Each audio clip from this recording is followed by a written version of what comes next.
Welcome to Retech, and today we're just going to finish off with our clone kind of series, and we've basically covered quite a bit really, from basically the early clones all the way through to official clones, through to unofficial and modern clones. Now there's quite a few on the market and people have kind of been asking which is the best. Now it's kind of difficult really, because you see, all of these clones are very good at being ZX Spectrums. They're very good at running Spectrum software. They're very good at making it appear and feel and work and kind of be like a ZX Spectrum, which is kind of the whole point really. And they kind of range from, I'm not sure why you'd want that, to really good.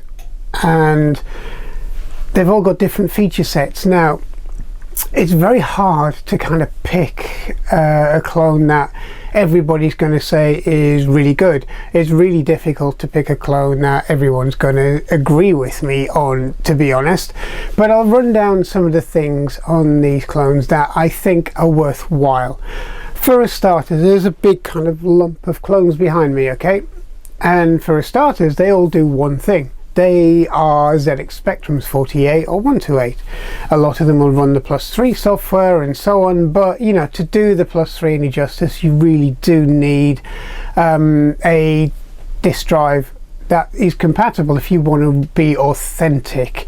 But other than that, they'll generally run on SD cards or have internal memory cards, or they will run off of a div MMC or similar, or even a clone style hardware tape deck, so something based on an SD card.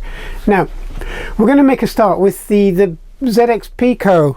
The ZX Pico here, which you saw in my last episode about clones, is a fascinating piece of kit because it's kind of a clone with a very tactile microswitch keyboard, and that microswitch keyboard is better than I thought it was going to be, and it's kind of okay for playing ZX Spectrum games, etc. It's based upon a Pi, hence the Pico ZX or ZX Pico moniker that this machine has got. Now the good thing is that all the software is on the SD card, which is on board the machine anyway, so you don't have to go hunting around for div MMC or similar. So it's really good in that way. The downsides are the speaker's atrocious. I do need to modify this in some way or another. The other downside is that it's not in a form factor that you can use in a ZX Spectrum case, 48K 128 or similar, but you can plug in an external keyboard, which is fine, USB keyboard or similar, because it has a single USB port. Now that would improve matters, especially if you had it, as I said before, stuck on the back of a monitor and you just basically plugged it in and used it as a games console on an old VGA monitor. And there's plenty of those kicking around, and it will give like an old square aspect ratio monitor a really good new lease of life. Again, it's reusing old technology, which is fantastic. So yeah, really good, really I'm kind of pleased with this in a way, because it's better than I thought it was, and I do kind of like it.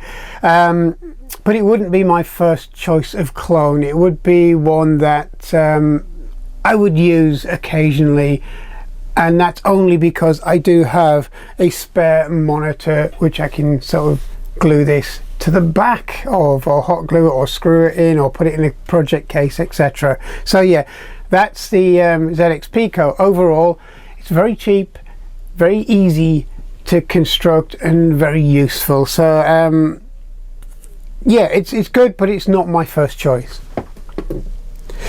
The second one is this. You've seen this on my channel before. It is the Sinclair ZX-ESPectrum, but it's not really a Sinclair ZX-ESPectrum. It was one of these machines that was kind of produced for other markets, and it didn't officially, there was no official release of this machine. This was almost certainly a prototype machine that escaped into the wild. It was a very low volume production machine, if it went to a proper production cycle, which many kind of views and theories on this machine is that it didn't, and that's the one that seems to be the most prevalent view about this machine. And so it can only be classed as a clone rather than a genuine ZX-Spectrum, although an official sanctioned clone, sort of, because I can't see any Timex Sinclair markings on the back or copyright notices and so on. So it's a clone. It's a basic ZX-Spectrum. It's very good at being a basic ZX-Spectrum because it's built along the lines of a ZX-Spectrum in a slightly different case. It's very rare. They're very difficult to find, and working ones are even harder to find now. So I kind of like this because of what it is, because of its kind of uniqueness, rarity and novelty, more than it being an actual clone of a ZX-Spectrum. So yeah, it's certainly not my favorite ZX-Spectrum in the kind of realms of the clones, but it's my favorite ZX-Spectrum because it's a rare clone of the original machine, albeit using almost original tooling or almost original Timex Sinclair stroke Sinclair Research kind of combination of the mix of the two parts. The next one is this you will know as a recreated ZX-Spectrum. Okay, it looks almost identical to a ZX-Spectrum, and on occasion I've actually picked this up instead of picking up a genuine ZX-Spectrum off the shelf, not realizing that it's a clone or the recreated one until I've actually looked at the back, because that's very different. But other than that, you can't really tell the difference. It's a very nice recreated model. It feels, looks and kind of acts like a ZX-Spectrum, but the recreated ZX-Spectrum was appalling. It was beyond appalling. It was awful. So I never liked it, which is why I converted this into a working clone of a ZX-Spectrum using a Raspberry Pi, and this has been my favorite up until now. It's actually probably is still my favorite because I invested a lot of time and effort, and I got this working the way I wanted it to work. So this is good, but it's rather expensive to do now with the cost of Raspberry Pis, the cost of sourcing these on the second-hand or second user market, and then putting it all together. At the time it was relatively cheap. I actually bought this one from Game because nobody wanted it, and it was just chucked in a bargain basement bucket. And so that's why I decided to buy this originally, just to play around with, and I figured, you know, well, it's no loss, but it's turned out to be a really good machine. But again, there's a whole video on how this was created if you want to do it yourself. If you've got one of these and a Raspberry Pi kicking about, certainly worth doing, because it really turns this into a machine that is worthwhile, useful, from a machine that was just a folly, really. It wasn't a very good anything. My next one is this. It looks like a ZX-Spectrum 128 plus 128. For all intents and purposes, it is a ZX-Spectrum plus 128. It runs exactly the same. It runs all of the software, it looks the same, delivers the same experience, has very similar front end to it, has a few extra options, but it looks the same. And put this on a desk in front of a monitor or a CRT TV and you would never know the difference. Looking around the back, you would probably know due to its color coding, but other than that, it's a very faithful recreation. Now, it's based on a Harlequin 128, and the advantage of this is it does look and feel like a 128. It's much more reliable. I even got a 3D printed heatsink on here to make it look authentic. The case is an authentic Spanish or Portuguese, I can't quite remember which country this come with, the white 128K lettering. It was a case that again I bought as in a bundle of spares, so it was gutted and it was not working, faulty membrane and so on, so I put it together and I used it as the basis for this model. Now, the Harlequin 128s are a bit more involved to build than the ZX Pico or the Pico ZX, and they take a lot longer, but they're ultimately worthwhile, and there's quite a few of them appear now and again on eBay and all that kind of listings and retro computer listings and so on. So if you can get hold of one, then it's a worthwhile machine to have. It's ultra reliable. I haven't yet found any software that this wouldn't run, be 48K or 128K, and I haven't had any reliability issues from the machine whatsoever. Now, the other advantage of this, but you have to take the lid off on this machine to do it, is you can select different models from ZX81 to Jupiter Ace and so on, and you can do all of that via dip switches because it's all held in ROM, and it makes it a little bit more versatile, and it makes it a little bit more of a kind of a unique perspective or a unique purchase for somebody who wants to learn about the other models within the 8-bit era that this machine can support. It also has the 9 tiles ROM on this version and so on, but you know, that's up to you whether or not you want to go down that route. So the basic premise is you build it as a ZX-ESPectrum 128, which runs 48K and 128K software. You do need to have a copy of some original ROMs for it, etc., but you know, they're not too difficult to find. So overall, it's a very good project. It certainly has been my ultimate favorite up until this point, but I'm not going to tell you if they are still my favorite as we go through these until we get to the end, and I'll give you the reasons why. So yeah, the Harlequin ZX-ESPectrum 128, fantastic machine. I can't say enough good things about one of these once they're built and put together like this, although it is a very time consuming affair, and it is very expensive now, because even 48K cases plus 48K cases, it will fit in a standard 48K case, but the plus case is better for it, gets rid of the heat better because there's more space inside of it and so on, and also the keyboard's probably a little better and it fits the kind of style of the machine, but they're getting expensive to find in working order. But if they're not, you have to refurbish them with new membranes, etc., so they start getting expensive. You don't have to go down the route of trying to find a original 128 case, because they're even harder to find and a lot more expensive. Right, we'll come to another clone, and you're going to say, well, this isn't a clone. Well, it kind of is. It's a Timex computer 2048. They were predominantly produced PAL. They were predominantly produced for other regions of Europe, and they were the precursor to the Timex Sinclair models they got in the United States. The big, basically silver ones with a very similar, if not the same, keyboard.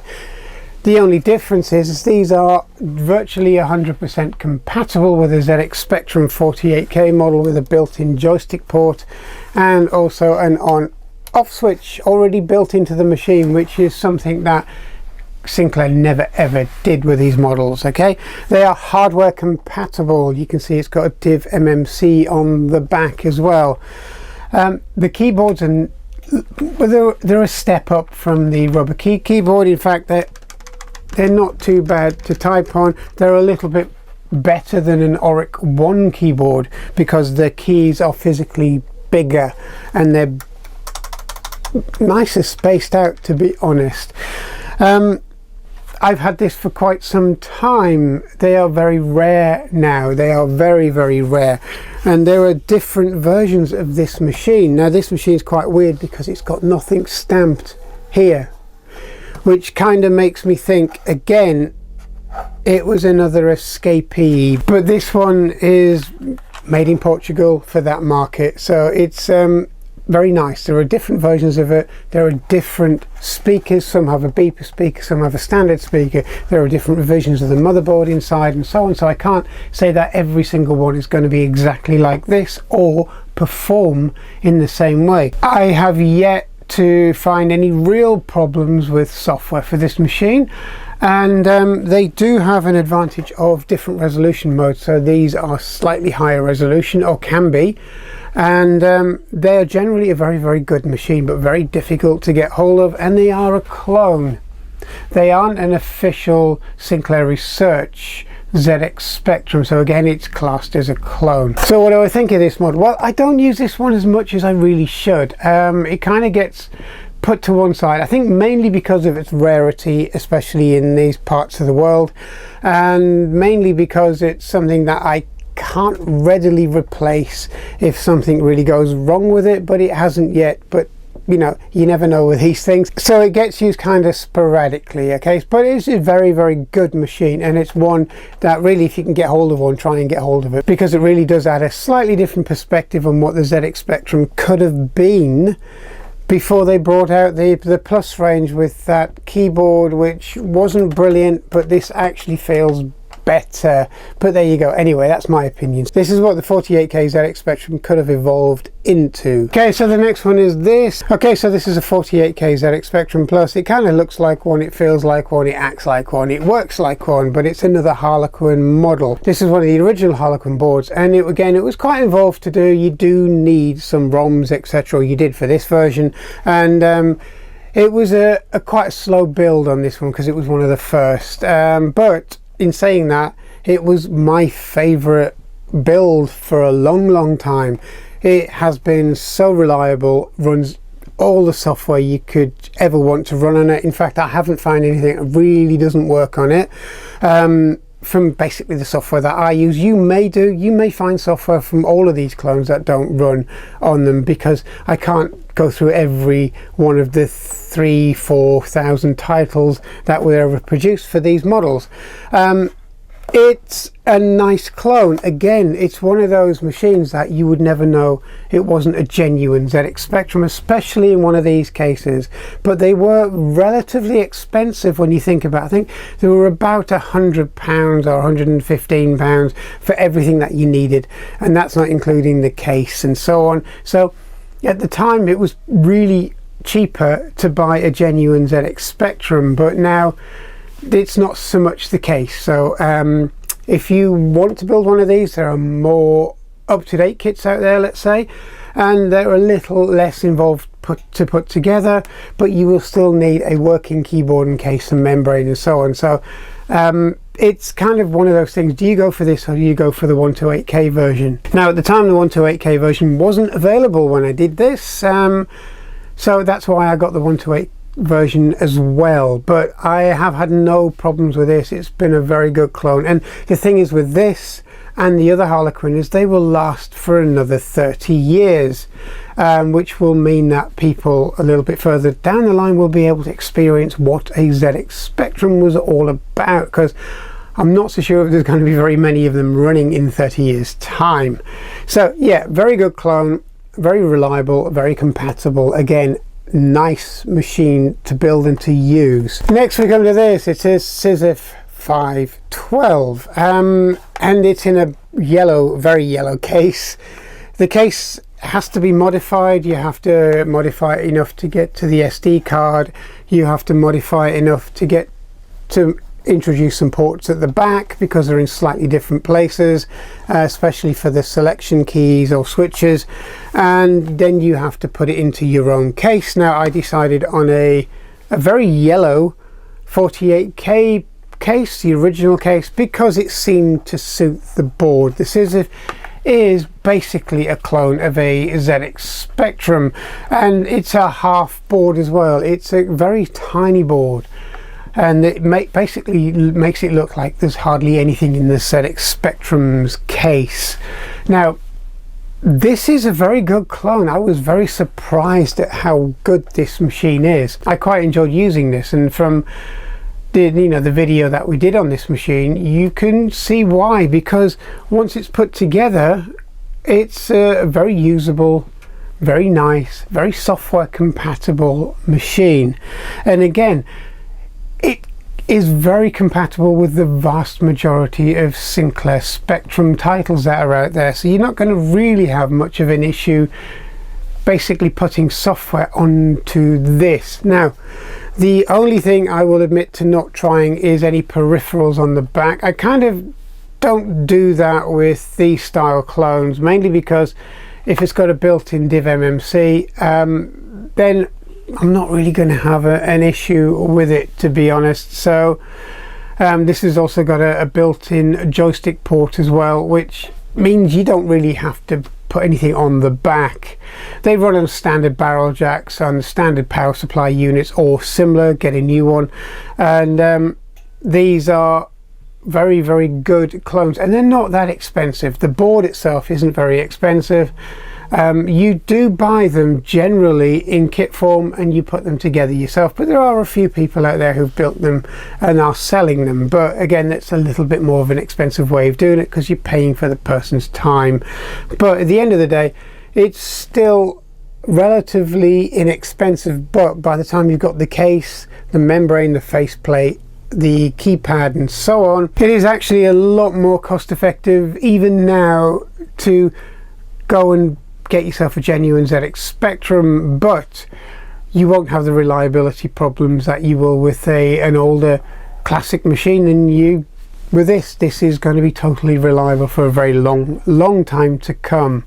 Now, it's a bit of a pain now to put these machines together with these cases, because these cases are getting very thin on the ground now. I don't know if you have actually had a look at trying to get a replacement ZX-ESPectrum case.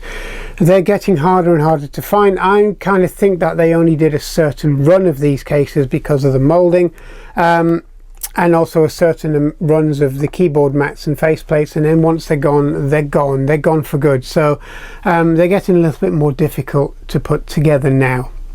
So just be aware of that if you decide to do your own. Now the more expensive one, and a lot of people will probably go for, other than maybe the Harlequin models, is this. And it's a NGO. It's a ZX NGO, which is basically a clone of the Next in a standard ZX-ESPectrum case. You can put this into any case and keyboard that you really want to, and you can run external PS2 keyboards as well if you want a full-size keyboard for the experience. Putting this in a 48K model, or a plus model rather, means adapting it for the SD cards, which this one's been done, and also adapting it for the rear of the machine. Plus you have your selection buttons, etc., and reset so on the side, which again would need to be somehow adapted for the plus 48K model.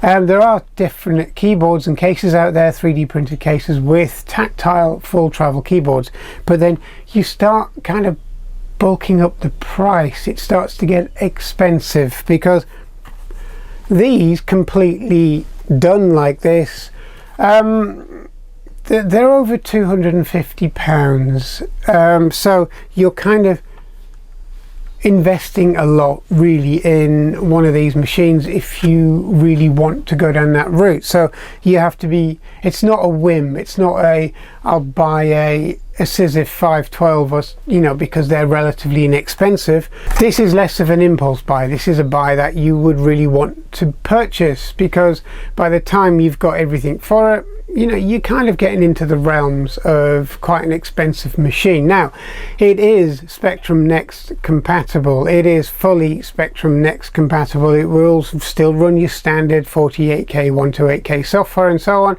but it will run all of the Spectrum Next software that's out there, because that's basically what it is. And I like this machine. I think even though it is relatively expensive compared to the other machines, the clones, it is nowhere near the cost of a Spectrum Next, and you're not getting a lot of differences between this and a Spectrum Next once you've actually got this machine. And my opinion with the ZX-ESPectrum Next was it was always overpriced. It was always pushing it too far down the realms of a modern nostalgic machine, because I think most people who bought the Spectrum Next bought it for the novelty originally, because it was on a Kickstarter program and so on, and then most of the people who bought them ended up not using them a lot, or finding the software library was a bit thin on the ground, or finding that really they tended to run more of their old software on it, because that's the vast majority of the library of software that the ZX-ESPectrum has. And then a lot ended up on eBay at ridiculous prices when people tried to get their money back because they realized it wasn't for them, or you know, they got bored of it and so on and so forth. That's seemed to have been a fate of the lot of the ZX-Spectrum Nexts, but there's a big community out there who absolutely love these and the Spectrum Next, and they, you know, they're producing software all the time for them, which is fantastic. So you know, it's not an impulse buy, this or the next. So it's one of those things you probably have to think whether or not you're going to get any advantage for what you want to do by buying one of these or a Next over one of the other clones, maybe a Harlequin clone, a SiZif 512 and so on. Now, one of the big advantages of a modern clone is that, apart from the Harlequin models, is that you can actually resource or spec your processor up. You can change the frequency of your processor up, so you can basically raise the standard 3.5 megahertz up to 14 on a lot of these models, including this one. Now that has a really big effect on the games. If you go to maybe 4 megahertz ish, the games are now much more playable. They seem to be the way the games were written, as how they play on a 4.5 or 4 megahertz machine. When you go above the 5, they kind of get a bit silly. So you know, it does make a lot of games play a lot better, a lot smoother. They play the way I think the programmers really wanted you to play them originally, because again, most of the software wasn't really run and tested on the basic ZX-Spectrum platform. They were run on other machines, more powerful machines, and then literally ported straight across to the Spectrum once the code had been finished. The advantages of speeding up the processors do have a bigger impact on the software in the games than anything else, really. And that is a good thing, because the games are better, or the majority of the games that I've played are better for it. So yeah, that's one of the advantages. The other advantage is longevity. Disadvantage is cost on a lot of these. Disadvantage is finding things like ROMs, etc. Disadvantage is also the time and effort you have to put into one of these, sourcing the parts, making sure it runs, putting it together, the outlay as well for something like this. And you know, it's just where you want to go with it. If you're happy with your current ZX Spectrums and it does everything you want, and you think, well, do I really need one of these? Well, you probably don't. But if you're happy with your ZX Spectrums and you want something to last maybe a little bit longer into the future without you having to constantly repair it and maintain it, then one of these and so on are ideal, because they have longevity already into them, because they haven't used up any of their life yet.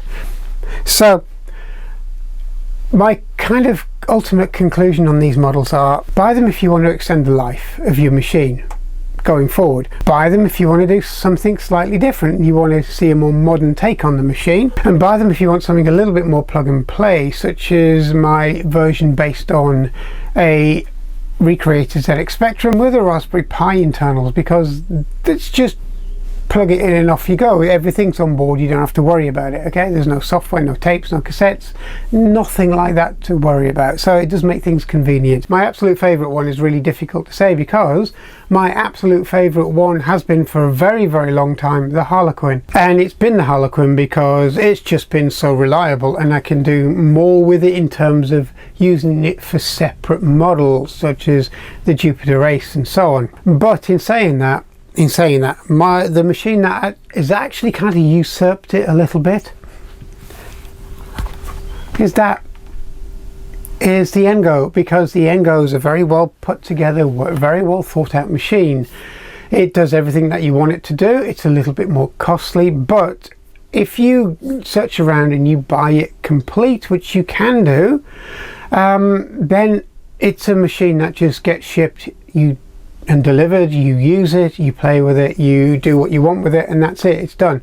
Everything on this machine is very convenient and easy to use. But follow closely behind that is the ZX-ESPectrum version or the SiZif 512. Again, the SiZif 512 is such a close call between this and the NGO, because the SiZif 512 has the ability to speed up the processor. It has an onboard div MMC. It kind of almost looks, feels and reacts like this, and for the vast majority of software that you're going to use, which is going to be Spectrum based, this is an ideal machine.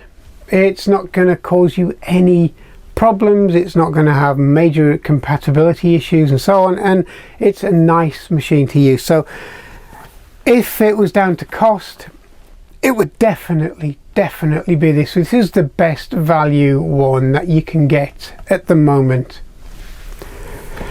But as far as the other clones are concerned, well, the other clones generally seem to be unofficial Clive Sinclair releases, basically models that weren't officially released by Sinclair Research, and because of their rarity I do actually like them, but again, they're just a basic ZX-ESPectrum. There's nothing that you wouldn't do on a standard 48K or 128K Spectrum that you wouldn't do on one of these. So really, it's just the novelty and rarity of these machines that make the difference.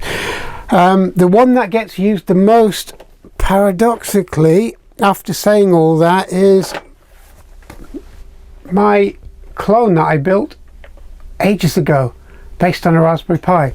This is the one I really don't feel that needs to be mollycoddled as much or worried about if it gets broken or damaged and so on, because it's just a modern computer housed in a retro case. That's it. It's not pretending to be anything else, but this has been used by me, my kids and so on a lot.